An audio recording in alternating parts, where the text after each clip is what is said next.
Coordinate జామెట్రీలో find the distance between -5, 7 -1, 3కి. Yes. ఈ 2 పాయింట్స్‌కి డిస్టెన్స్ ఫైండ్ ఔట్ చేయమన్నాడు. యెస్. 2 మార్క్స్‌కి ఇది. ఇదేంటంటే ఫస్ట్ సేమ్ ప్రాసెస్ అంతా ఒకటే. ఫస్ట్ దాన్ని దీన్ని x1 అనుకుంటాం. దీన్ని y1. ఇది x2, ఇది y2. Yes. Distance between 2 points formula ఏంటంటే మనకి d = x2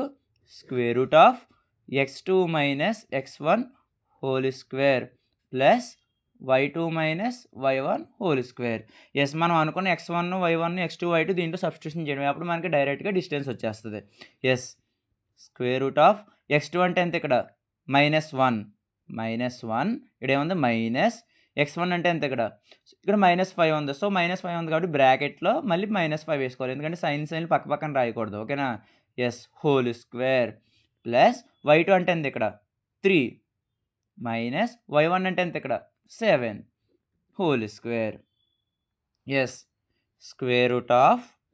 -1 minus into minus plus first science చేయాలి. ప్లస్ 5 హోల్ స్క్వేర్ ప్లస్ 3లోంచి -7 తీయండి. అంటే -4 హోల్ స్క్వేర్. సేమ్. -1 ప్లస్ 5లోంచి -1 తీయండి. అంటే 4 హోల్ స్క్వేర్ ప్లస్ -4 మళ్ళీ కింద రాసుకోండి. Whole square. యెస్. √4² అంటే ఎంత? 16 ప్లస్ 4² వేయాలి ఎంత? 16.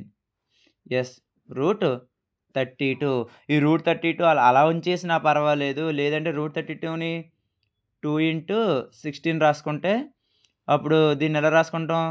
√2 ఇంటూ √16 అంటే అప్పుడు √2 ఇంటూ √16 ఏంటి? 4.